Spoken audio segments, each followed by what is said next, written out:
Everybody loves the power fantasy of getting an awesome weapon in a video game, but sometimes items in games are so overpowered that they can kind of mess with the game. So here are 10 overpowered items in games that had to be removed. Starting off at number 10, let's talk Metal Gear Solid 5, The Phantom Pain, and the Battle Gear, because there are a lot of reasons why Metal Gear Solid 5 feels like a weird game. Some might argue kind of half of a game, and the introduction of the Battle Gear is definitely one of them. It's not like Exhibit A, but it's at least Exhibit C or D.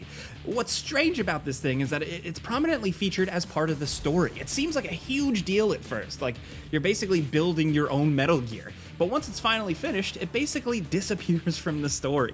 Sure, you can use it on away missions, but there's a full in-game model for this thing with multiple cutscenes showing it being built. They had to have it planned to be used for more than that, right? Like a lot of cool sounding stuff that was going to be in the game, most of what the Battle Gear was going to do seemingly was cut. Originally, it was going to be usable in the open world, like a bigger, better version of the D-Walker.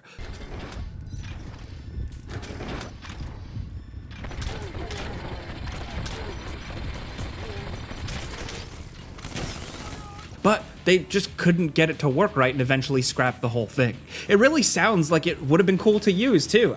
Dummy data found in the PC version of the game refer to the various weapons you can equip on this thing, like a railgun, of course, machine guns, a power arm, missiles, and a kind of like wave shield, it's dubbed. The Battle Gear basically would have turned Metal Gear Solid 5 into a mech game, which sounds awesome. It's perfect for Metal Gear.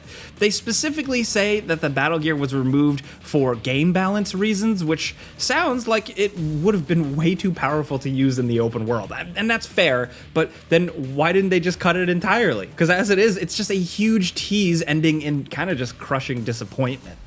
Next, over at number 9, let's talk Dying Light 2 and the Scorpio. One of the most obvious noteworthy changes between Dying Light 1 and 2 is, of course, the removal of almost all firearms. There's exactly one gun total in the release version of Dying Light 2. It's this single-use sawed-off shotgun that works kind of like a quick-use item, and that's it. That's like the only thing.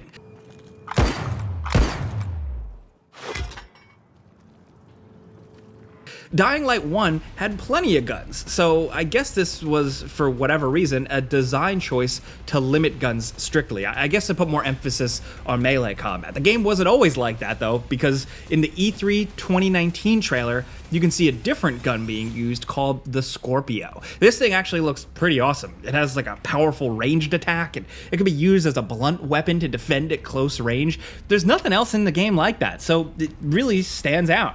We don't know exactly why it was eventually removed from the game. You know, considering how powerful it was shown to be in the trailer, it was maybe too versatile and they just wanted to double down on melee. Plus the game just went through so many delays that, of course, big decisions and changes are going to be made. So Dying Light 2, as you probably know, not really a run and gun shoot 'em up type game. Next, over at number 8, let's talk Half-Life 2 Episode 1 and the Black Hole Grenade. Half-Life 2 has its fair share of weird and never used weapons, but the best in our estimation here has got to be this thing called the Vortex Hopwire Grenade, more commonly known as the Black Hole Grenade. This thing is awesome. You just throw it and it sucks up everyone and everything in range before exploding, and it kills anything trapped by it instantly. You can't normally access it in the game, but with a console command, it can be used. It's pretty janky, you know, it has no model and it causes the game to freak out even in the best circumstances.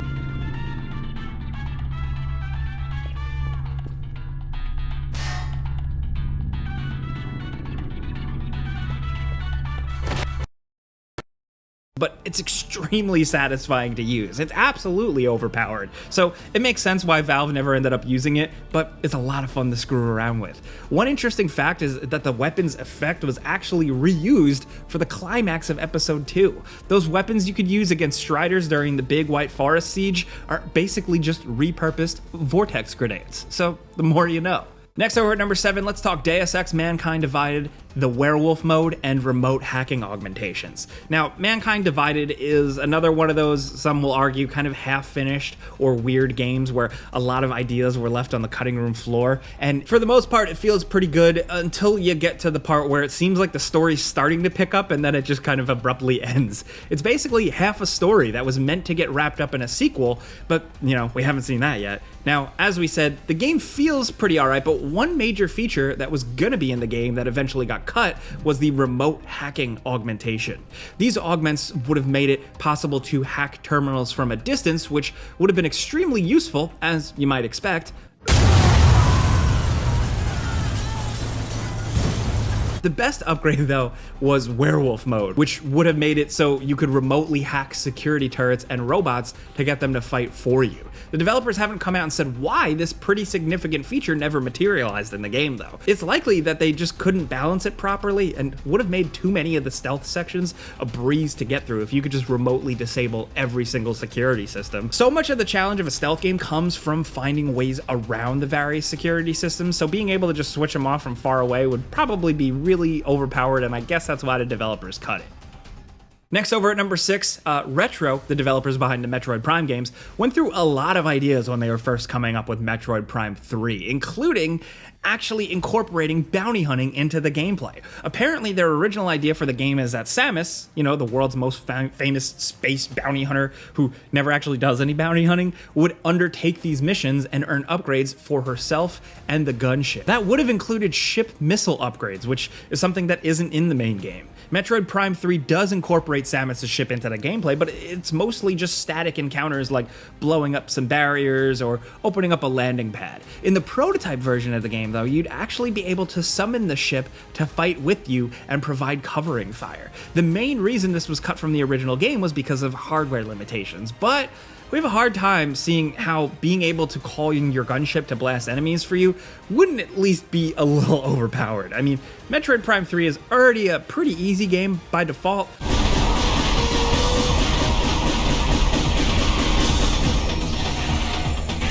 We have to think that getting the gunship back up would destroy the difficulty even more. This is one of those cool ideas that sounds good in a bullet point, but Metroid is more about lonely, cool space exploration. This ability just doesn't really fit. Next, over at number 5, let's talk Resident Evil Code Veronica and the sniper rifle. Now, this one is interesting because the weapon is actually still in the game. You use it during that awesome Nosferatu boss fight.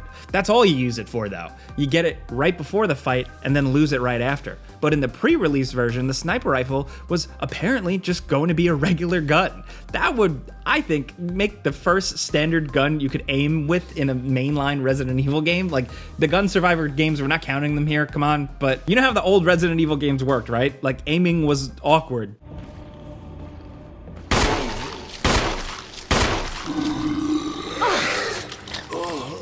But with the sniper rifle, you can just land headshots against zombies, no problem. That will break the game. Imagine running around in classic Resident Evil games being able to just ADS with a sniper rifle. We get why the developers eventually just let you use the sniper rifle in one section. Next, over at number 4, let's talk Dark Souls, the Ring of Displacement and the Ring of Blind Ghosts. So, there are rings in Souls games, these things that give you kind of passive stat boosts or perks, standard RPG stuff. Most of them aren't too notable, but there were actually a few that were cut completely from the first Dark Souls game. Now, the developers, From Software, are notoriously tight-lipped about pretty much everything they do, so we have no idea if these rings were actually removed for balance reasons, but just from looking at their descriptions, you could see how powerful these things could be if they were actually implemented in the final game.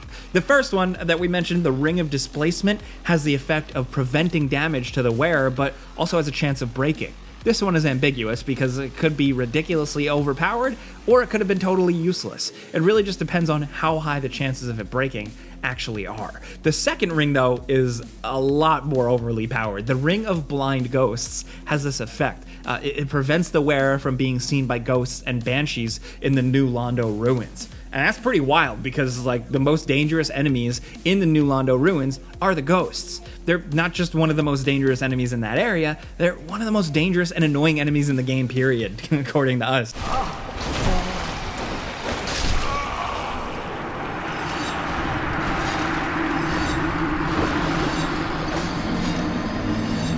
They're annoying, they can float through walls, they take no damage from any attacks unless you use a certain rare and expensive item or get an even rarer weapon that you can only get from killing ghosts. That's all to say that ghosts are kind of annoying, so having a ring that completely neuters them is extremely helpful, or it would have been. Why exactly? The devs will probably never tell, so all we can do is speculate.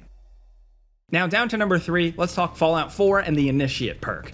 In the pre-release version of Fallout 4, they made it so joining a faction gave you some kind of perk on top of the other rewards associated with them. Now in theory, that's a good old RPG idea, but some of these perks were way better than others. The Brotherhood of Steel's perk was especially strong. Called simply Initiate, it gives you the absurd bonus of taking 10% less damage from feral ghouls, super mutants, and synths. That's a good 60% of the enemies in the game, made significantly weaker, all just because you chose to join the Brotherhood of Steel over some other group. It's pretty obvious why this and all the other rank-based perks were cut. They were just too powerful compared to the actual effort it took to get them. A lot of these perks were adjusted and made it into unique items you could get from each faction, so they're not entirely gone, but just made at least a little bit more balanced. Now, down at number 2, let's talk Final Fantasy IV, the DS version, and White. Now, White was introduced in the original DS version of Final Fantasy IV. It's an unusual summon that has the potential to break the game wide open. When summoned, instead of doing a special attack like all the other ones, he instead replaces a character in battle and attacks for a few turns before disappearing. Now, that doesn't sound that useful, but this guy can get crazy powerful without that much effort. You upgrade his stats by playing these little mini games using the DS motion controls, and if you're good at it, then he'll become like this unstoppable killing machine in no time. So that explains the overpowered part, but what about the removed part? Well, the thing is, this version of the game was ported over to Steam, Android, and iOS, where they kept all the changes except for White, who was completely cut from those versions. Partially, it was about removing DS exclusive features from the game, yeah, but plenty of games with stylus controls have been ported over to other platforms without having to cut anything, so it's likely that White was definitely removed for balance reasons. Most of the time, if something is considered overpowered in a game, the devs just nerf it rather than cut it entirely, but not White. I don't know if that's just because it was that overpowered or the guys responsible for the port just didn't care, but either way, it got removed, so that's why we mentioned it. Now finally, down at number 1, EVE Online, the remote doomsday device. The device as people know it now is very different from what it was when it was first introduced to the game. Now it's a single target super weapon that can be deployed by Titan class ships that's apparently an instant kill. That's extremely powerful, but it's got nothing on the original remote doomsday device. These things were absurd. They were remote firing weapons that had a massive area of effect that would instantly kill every ship in its radius, up to and including battleships. Now, when we say remote firing, we mean that they could basically be deployed, then the ship that fired them could get away, so basically there was no reason not to use these things. For a while, entire battles were decided simply by who managed to deploy their doomsday devices first.